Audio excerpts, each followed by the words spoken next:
Olá pessoal, bem-vindos aqui ao canal Professora Carolina Arantes. Eu sou a professora Carolina Arantes e produzo aqui conteúdos relacionados à área ambiental para vocês nesse canal, tá bom? Se você ainda não conhece o canal, ele é dedicado a isso, então a gente tem aqui vários conteúdos relacionados à temática ambiental para você que está estudando para concurso, para você que tem esse tema aí na sua faculdade e não entendeu direito, para você que é só um curioso na área, a gente tem conteúdo para todo mundo aqui, tá? Então, eu já te peço, se você não é inscrito no canal, que você se inscreva e acompanhe aí os conteúdos que são produzidos.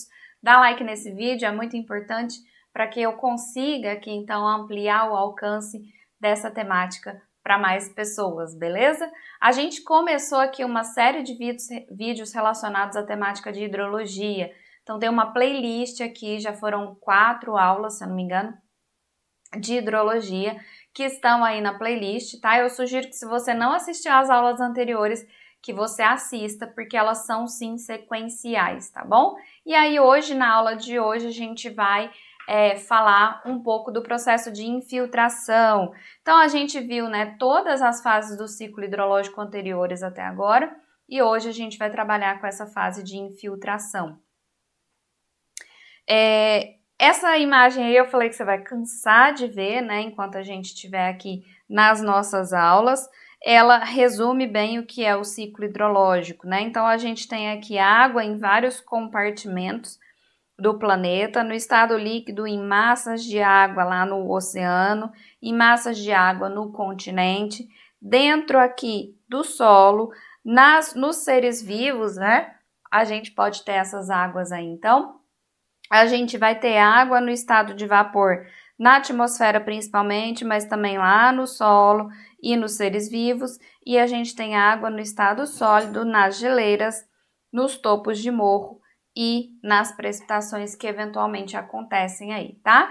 Então, a movimentação da água no planeta, ela acontece basicamente por meio da radiação solar.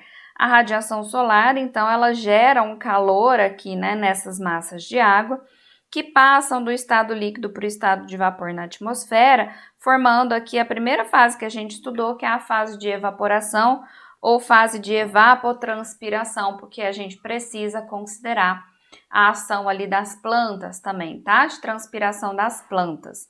Então, essa água agora no estado de vapor na atmosfera, ela vai se movimentar tanto pela ação de rotação da Terra, quanto pela ação física de trocas de densidade, né, pela diferença de densidade de massa, a tendência é que ela suba aqui na atmosfera, e a partir do momento que ela sobe na atmosfera, ela perde temperatura.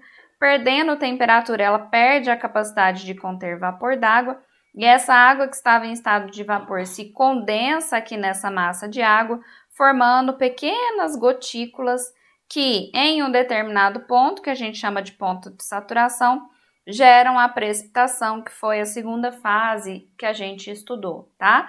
Essa precipitação, então, antes de chegar na superfície da Terra, ela passa por um processo de interceptação, foi o que a gente viu na nossa aula passada, né? A água fica retida em uma superfície antes de chegar no solo.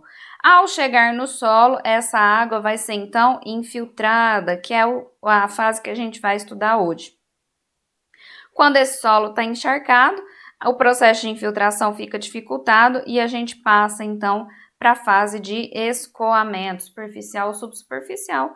E aí a gente volta aqui para o início de todo esse processo. Então hoje a gente vai falar do processo de infiltração, que nada mais é do que esse movimento da água da superfície até as camadas mais profundas do solo pela ação de quem? Da gravidade, tá?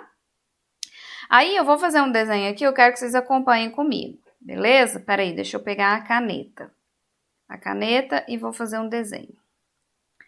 A gente tem a estrutura do solo, tá? Essas aqui são as partículas do solo, que vocês estão vendo. Partículas de solo, partículas de solo, partículas de solo. Desenho é meu forte? Não, mas vai dar para você entender, tá? E aqui está a superfície, beleza? Eu preciso que você entenda todo o processo aqui. Começou a precipitar aqui em cima da superfície, tá?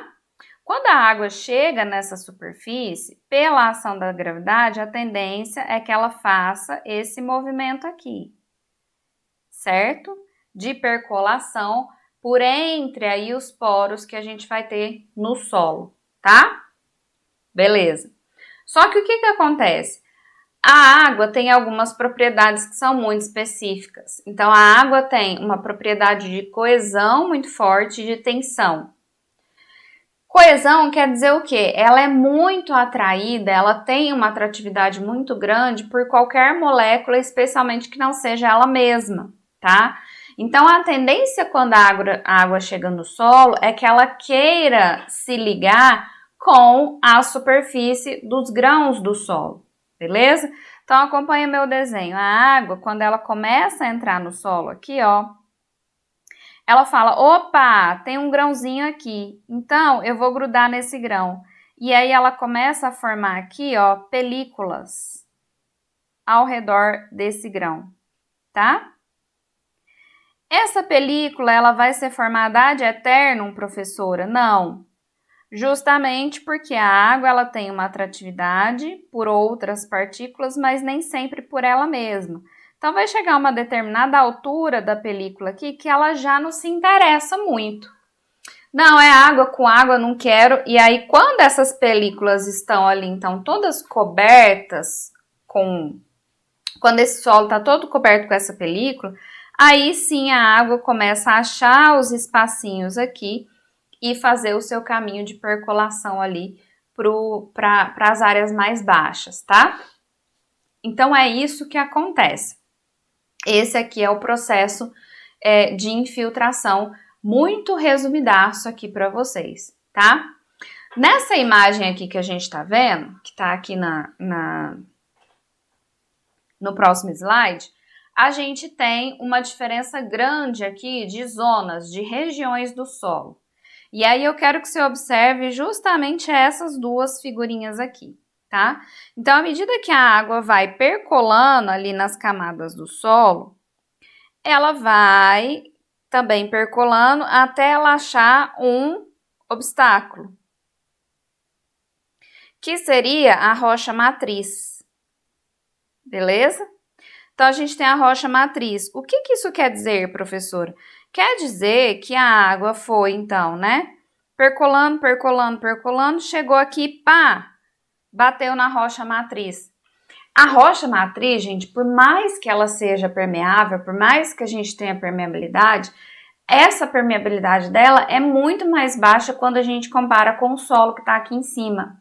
Então, a tendência é que essa água comece a se acumular aqui nesse perfil do solo. Então, ela vai se acumulando. E aí, o que ela faz? Essas partículas de ar que estavam aqui, elas começam a ser empurradas, tá? Porque a água agora quer preencher tudo, como tá nessa imagem aqui. Ela quer preencher todos os espaços vazios. Isso vai acontecer até um determinado ponto, que é aqui o que está sendo chamado de nível da água, tá? Então, a partir desse ponto aqui, desse ponto para baixo, a gente tem uma área onde eu vou ter só partícula do solo e água. E desse ponto aqui para cima, eu vou ter partícula do solo, água, mas eu também tenho aqui espaços com ar, tá? É justamente essa diferença que dá a definição de nomenclatura aqui pra gente. Então, aqui embaixo eu tenho a zona saturada ou não aerada, tá? E aqui em cima eu vou ter a zona não saturada ou a zona aerada, tá bom? Que tá relacionada, então, com essa presença ou não de espaços contendo ar, tá? E aqui nessa zona aerada, o que a gente tem? A gente tem duas fases, as fases de intercâmbio e as fases de descida. O que é a fase de intercâmbio? É a fase onde eu vou ter aqui, né, a absorção de água pelas raízes das plantas ou mesmo a evaporação dessa água que fica aqui, né, na superfície do solo, tá? Dentro no interior do solo. Então, essa fase de intercâmbio, ela está relacionada com uma água que se movimenta de qual forma? Do solo para um ser vivo, que seria a planta, ou do solo para a atmosfera pela evaporação. Mas a zona aerada ou não saturada também tem essa fase de descida, que vai ser justamente o movimento da água pela ação da gravidade, tá? Já na zona aerada, a gente tem a fase que a gente chama de fase de circulação, que nada mais é do que o movimento natural que acontece dessa água subterrânea, desse reservatório de água subterrânea que fica ali, tá bom? É importante lembrar dessas fases aí e onde elas acontecem em cada uma dessas zonas, tá? Vamos entrar agora nas grandezas características da infiltração. A gente tem aqui duas grandezas importantes, que é a capacidade de infiltração e a taxa de infiltração. Parece muito complicado quando a gente lê ali, tá? A definição de cada uma delas, mas eu vou te explicar aqui de um jeito bem simples. Capacidade de infiltração é tudo de água que o solo consegue conter, tá?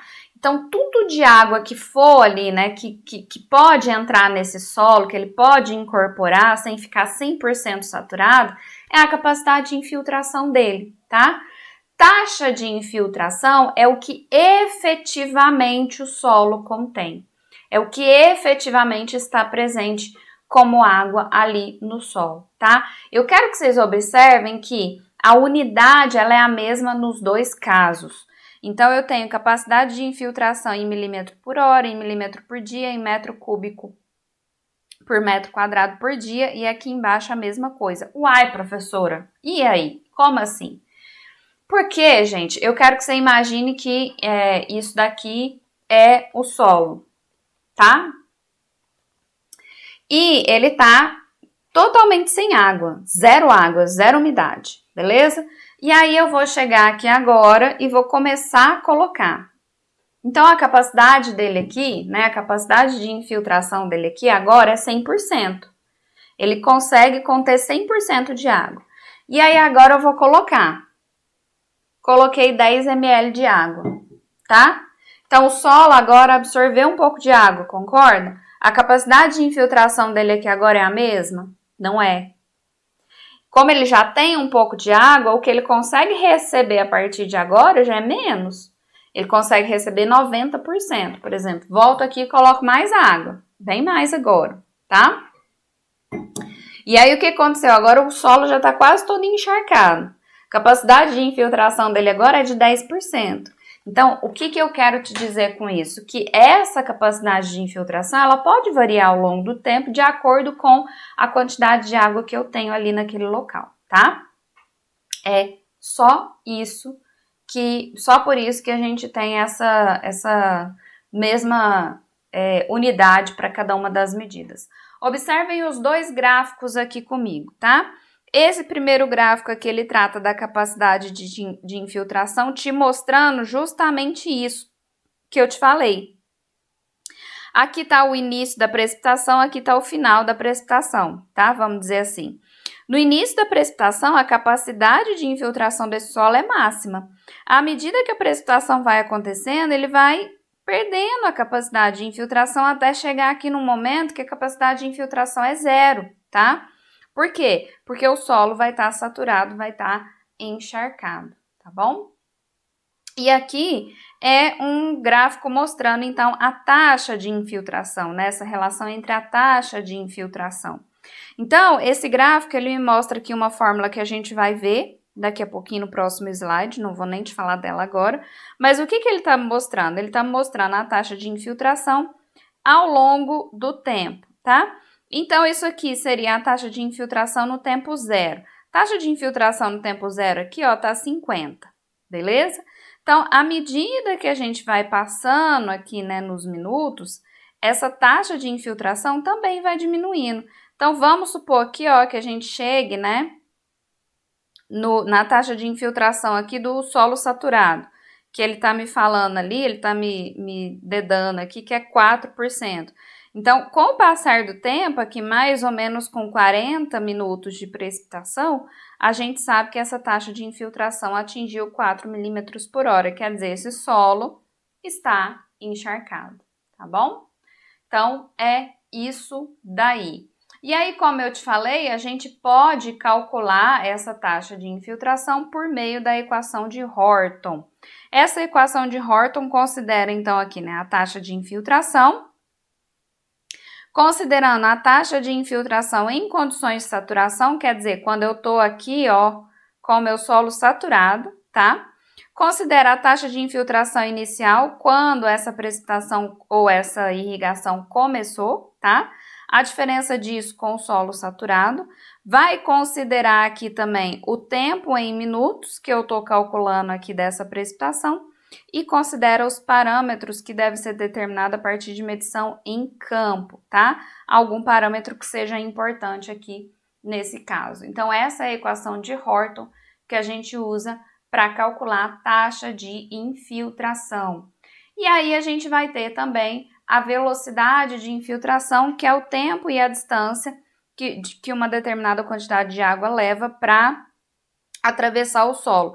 Essa grandeza aqui está muito relacionada com o coeficiente de permeabilidade, tá, gente? Pensando no seguinte, a estrutura do solo vai ser determinante para essa velocidade. Se eu tenho um solo que é um solo mais poroso, que eu tenho mais espaço entre as partículas, a água tende a infiltrar numa velocidade muito mais rápida do que num solo compacto, que as partículas estão todas unidinhas ali, tá? Então, a velocidade de infiltração tem a ver aí, então, com essa permeabilidade do solo, tá? Com o coeficiente de permeabilidade do solo. Aqui a gente começa a falar das influências, dos fatores que influenciam aqui, então, a infiltração. A gente tem a distribuição granulométrica e a porosidade. Distribuição granulométrica está justamente relacionada com o tamanho dessas partículas de solo. Então, se eu tenho um solo que tem partículas muito pequenininhas como a argila, essas partículas vão ficar bastante justapostas. Elas vão formar quase que um bloco compacto. E eu não tenho muito espaço aqui para essa água passar, para essa água atravessar. Em contrapartida, quando eu falo de uma estrutura de areia, por exemplo, essas partículas de solo, elas já são maiores. Então, elas ficam postas de forma que eu tenho grandes espaços entre elas. E isso facilita a passagem da água por ali, tá? E a porosidade está relacionada com essa proporção que eu tenho entre sólido, água e principalmente ar, tá? Então, quanto maior é a proporção de ar que eu tenho nessa estrutura do solo, mais fácil é da gente ter a infiltração acontecendo. Outros fatores que influenciam é o tipo de solo, né? Que está relacionado com porosidade, com o tamanho da partícula, como a gente viu, mas também com a presença de fissuras, né? Então, quando a gente fala aqui de solos muito compactados, eu posso ter o solo compactado com essa dificuldade, mas eu posso ter várias áreas de fissura, né? Isso serve também para as rochas, né? As rochas que têm o armazenamento de água. Quanto mais fissuras eu tenho ali, mais infiltração eu vou ter dentro dessa rocha. A umidade do solo, então basta a gente pensar, né? Olha, eu tô aqui na minha região hoje, nessa área que não choveu, tá? Então, se não choveu, quando eu tiver uma precipitação, a infiltração vai ter mais facilidade de acontecer. Mas se choveu ontem e esse solo já está úmido e chove hoje de novo, aí a capacidade de infiltração dele acaba sendo diminuída, tá? E a gente tem essa questão importante que é a altura da retenção superficial na camada de água aqui do solo, tá? E olha essa imagem aqui para vocês entenderem. Então, a gente tem aqui, né, duas situações. Uma primeira situação em que eu tenho a precipitação acontecendo e a infiltração acontecendo e alguns poucos acúmulos de água aqui na superfície do solo, tá? À medida que eu vou acumulando mais água e formando aqui, ó, essa película, esse perfil, eu acabo reduzindo essa capacidade física que dá água entrar no solo, tá? E eu estimulo o escoamento superficial. Então, quanto maior é essa coluna d'água aqui que a gente tem, formando na superfície do solo, maior vai ser a pressão hidrostática e mais dificultada vai ser aqui, então, essa infiltração no solo, beleza? Outros fatores de influência é a temperatura do solo e a temperatura da água. Então, isso tem a ver com propriedades físicas, né?